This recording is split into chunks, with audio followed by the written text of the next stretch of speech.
It's the Cozy Rainbow Podcast time. Hi, everybody. Welcome to the Cozy Rainbow Podcast. My name is Tammy, but my students know me as Miss Tammy. My name is Joe, and I have a tall glass of water, so I think I'll be fine. And on today's episode of Cozy Rainbow Podcast, we're talking about Fire Safety Week, wildfires, and firefighters, all that good stuff. So if you want to learn more about why Fire Prevention Week was started, then keep on listening. We're going to go through our trivia questions now. Are you ready for this, Joe? I guess so. You feeling confident? I don't know. Okay, cool. Love the attitude. The first question is, Fire Prevention Week started because A, Australian bushfires, B, the Great Chicago Fire, C, President Coolidge used to be a firefighter, and D, climate change. Right, this is called National Fire Prevention Week, right? Alright, so I doubt it has anything to do with Australia. What? Oh, yeah, okay. Yeah. Yeah, okay, fine. Anyway, but I'm gonna go with the Great Chicago Fire, because that sounds like a historically significant thing. Okay. It was great, and in Chicago. Or was it very poor? We'll find out. I guess. Okay, yeah. You know. Great is like, yeah, okay. Great is in large. Great can mean like good, but great can also mean like something that's really big. And in this case, maybe catastrophic. Number 2. This one's fun, okay? Why did firefighters use Dalmatians?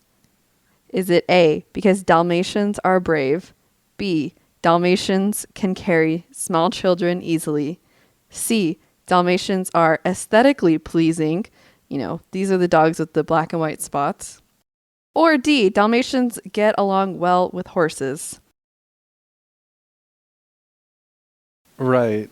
So, 3 of those are things that I'm pretty sure any old dog could do.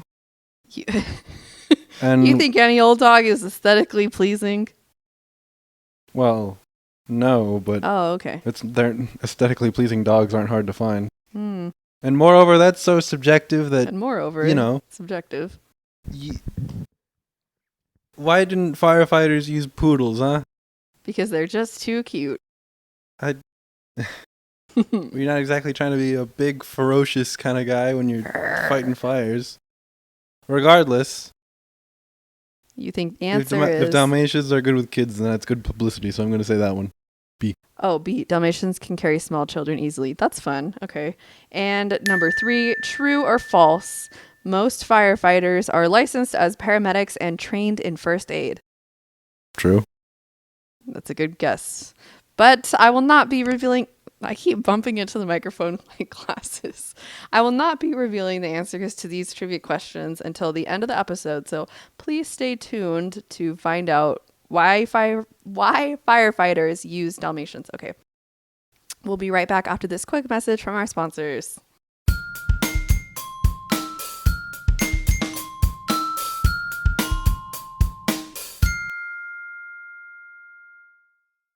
Okay, starting off with the question on everyone's mind, this big question. Why is Fire Prevention Week in October? Oh, I was still thinking about the Dalmatians. Oh, I know. Yeah, actually, that's probably the real question on everybody's mind, but you'll have to just keep listening. You really did a good job building up that mystery, and then you just yanked the rug right out from under me. Well, don't you want to know why it's in October?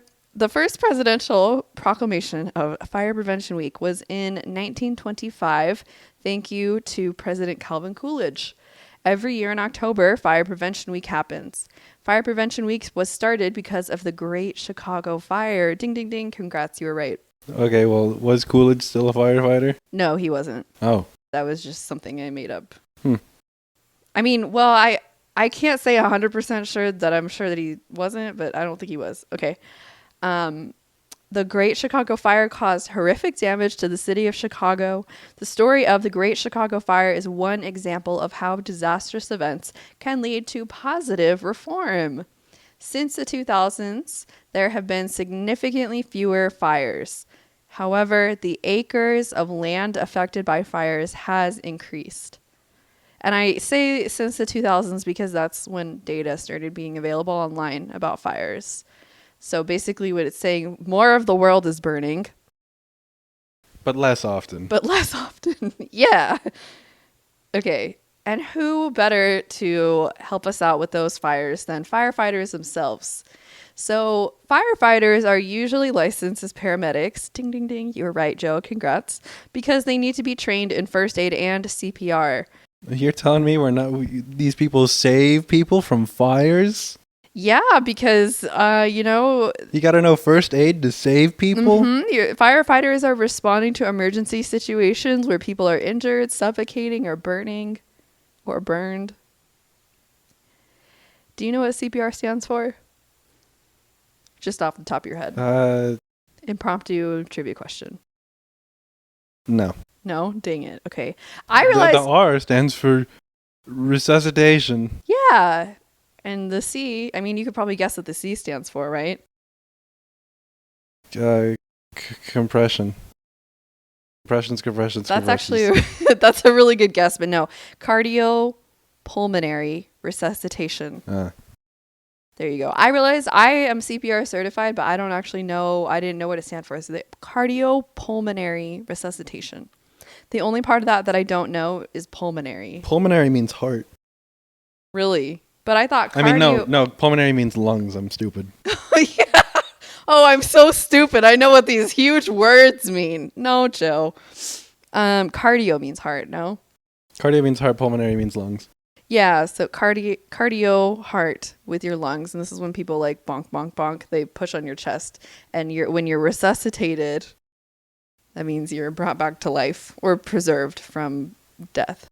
As someone who is CPR certified, I was going to be very disappointed if you said bring them back to life. No. For real.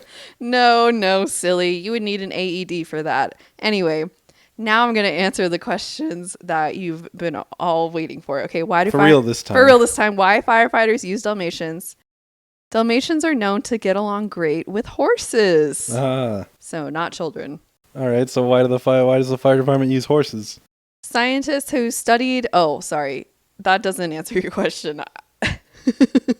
Wait, what was it again? Sorry, I was just so ready to go to the next line. Why does the fire department use horses then? The fire department used horses. Okay, so back in the day, fire departments, think about 1925.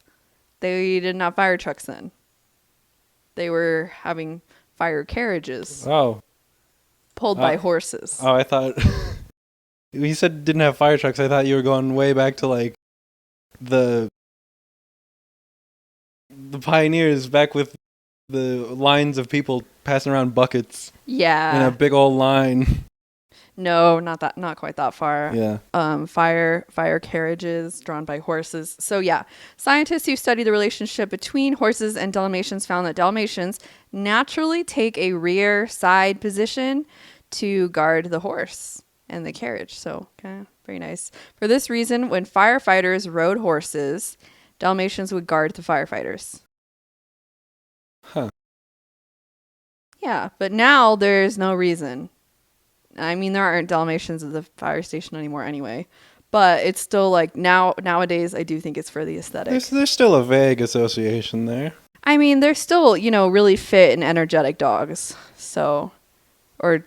but there's no reason not to replace them with German Shepherds. Uh-huh, yes. Okay. German Shepherds are the best dog, mind you. You, the audience. You, the audience. If you're getting a dog, get a German Shepherd. Maybe you could write an episode about why German Shepherds are so great, Joe. Maybe. Okay.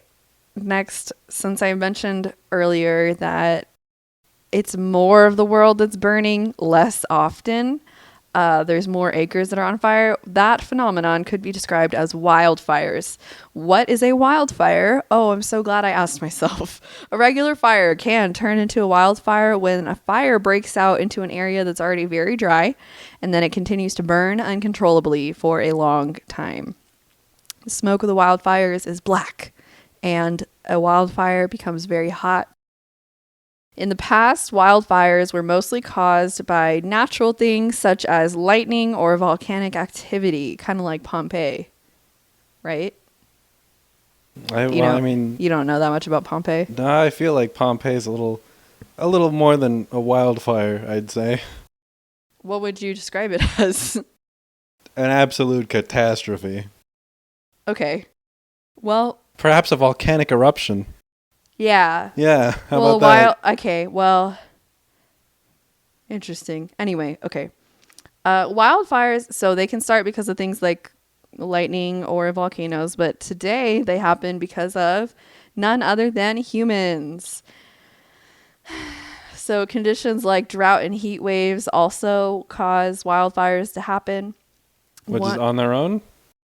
Well, it's like a contributing factor. So one example of how a wildfire can start due to human activity is when a person starts a fire for camping or cooking, if you're an outdoorsy person, and then you do not make sure that the fire is properly put out. So fires, they need to be like, if you're making a campfire, by the time your campfire is done burning, it should be cool enough that you can touch it with your own hands and it won't be hot at all. When these camping situations or other like situations, small fire left unattended without trained firefighters, a fire can spread very quickly, especially in dry environments like northern Canada, southern California, and Australia, near Brisbane and the northern coastline. Those are some of the really fiery places nowadays. Yeah, the hot spots. Yuck, yuck, yuck. Okay. So with all this talk of wildfires, you might be worried about... What are you worried about, Joe?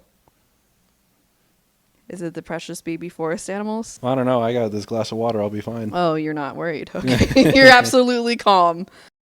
Well, we can be calm right now because we're educating ourselves about Fire Prevention Week. So we'll be prepared for when if a situation were to arise. There we go. I suppose. Anyway, like, for example, you have that cool glass of water ready for you. Okay, how wildfires affect humans and animals.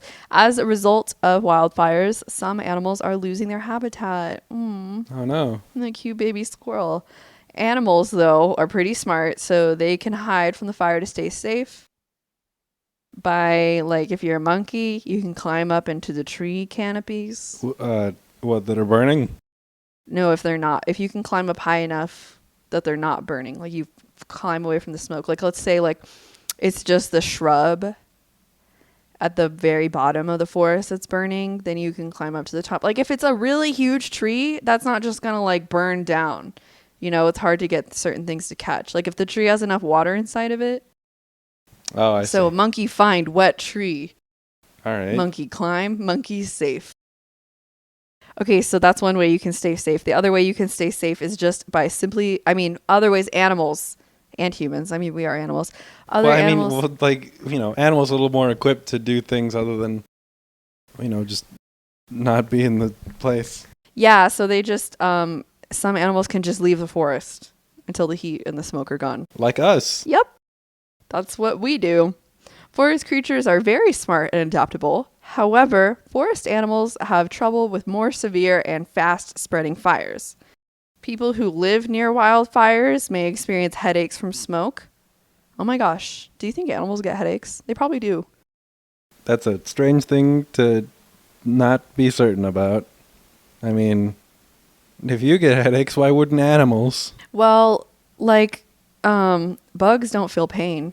So I bet bugs don't get headaches, but bugs aren't really animals. Anyway, okay. What? I don't know. I just always try to remind myself of that. Tight-fitting masks. Seems random, but I'm moving on to the next sentence. Tight-fitting masks and using... Oh, this is how to help deal with your... Headaches, yeah. So you can wear a mask. Or using an indoor air filter. Most buildings do have an air filter inside. That can alleviate your headaches from smoke. So if you're outside and you're getting a headache, maybe try going inside, because you never know when the air that you're breathing is actually a little polluted. Except for you actually can know by checking your phone on the weather tab. If you got an iPhone, it'll tell you. Luckily, the air quality is pretty good where we live. Okay. Talking a moment about Indigenous fire prevention, and I forgot I actually have a special message from a listener at the end of this episode. So, Indigenous fire prevention, this is like something that I've heard come up a little bit more in recent days, years, months, I don't know, whatever. Indigenous tribes that used to live in areas that now have wildfires have proven techniques to lower fire damage. What do you know? the people of the land know about the land. So indigenous tribes would purposefully light fires. Have you ever heard of this, Joe? Well, go on. I feel vaguely familiar with Yeah, this. so you purposefully light the fire. And I mean, I don't think that this happens necessarily. So Joe and I are from the Navajo tribe. That's not one of those fiery places that I mentioned. There's it's not not the hot spot. The reservation, a bit of a desert. Yeah, there's not a lot to burn out there. So, okay. But if there are indigenous tribes from these areas that I had mentioned, and they purposefully light fires in order to partially burn the forest. So that way, if a wildfire, like a naturally occurring wildfire, like say a volcano erupts or something, there's less to burn. Like it's not everything that's going to burn, it's just some stuff. When the tree canopies are so dense, and then the fire can spread more easily from tree to tree. So if you kind of like clear out the area a little bit, have the trees have their own personal space, elbow distance apart. Just kidding, trees don't have elbows. But yeah. And what the nice thing about wildfires is that there's regrowth. So after the area has been cleaned, new seeds and plant life can regrow. So these indigenous fire prevention techniques are continually being studied at universities like Stanford and UC Davis. Well, it's a little strange to be stopping fires with more fires. I'm pretty sure they try and talk you out of that. Well, but I mean, they call them like controlled burns. I think it makes sense. You really don't think it makes sense? No, it makes sense, but it's like ironic. Sure. Yeah, it's kind of like you wouldn't expect it to work, but yeah, it does indeed. So it's not the first thing you'd think of as far as fire prevention goes. Nope, but thank goodness we have indigenous wisdom to live on. Okay. This week's creative challenge is to imagine a technology that could help save a small animal from wildfires. What is it? You can send us your ideas, pictures, drawings, however you want to convey that special technology to us. Email us at cozyrainbownb@gmail.com. If you're emailing us, please make sure you're 13 years old or older than that, or you can have a parent or guardian send it in. Okay, now moving on to this message we got. This is from Howard. Hello, Howard. I was looking at your link of the Mandela effect of Monopoly Man's monocle, and as much as you believe it, apparently it has been found out that he actually did have one. Like he did have a monocle. Apparently in one particular year's version, 1994 Monopoly Junior version on the $2 Monopoly bill. Oh, Monopoly Junior? Yeah. $2 bill? Right. Huh? Really niche, but thank you for this information, Howard. What an absurdly obscure place to find Mr. Monocle. But someone did. Someone did. Huh. Thank you, Howard. Thank you. Learned something new today. Yeah. All right, let's get back into those trivia questions. Number 1, Fire Prevention Week was started because... The Great Chicago Fire. Wonderful. Number 2, why did firefighters use Dalmatians? Because they got along with the horses and the people on the horses. Yes. And number 3, true or false, most firefighters are licensed as paramedics and trained in first aid. Very true. Very true. All right, everybody, if you are interested in finding some classroom resources, if you're a teacher looking for that kind of thing, or if you just want to find out more about our podcast, check out our website at cozyrainbow.org. We have a shop. We sell cute things like hats. You can also send us a message, just like Howard did, by emailing us at cozyrainbownb@gmail.com. Please be 13 and up. Yes, only if you're the age of 13 years or older, or you can get an adult to contact us on your behalf. You're a guardian or something like that. Anyway, all right, everybody. Thanks for listening.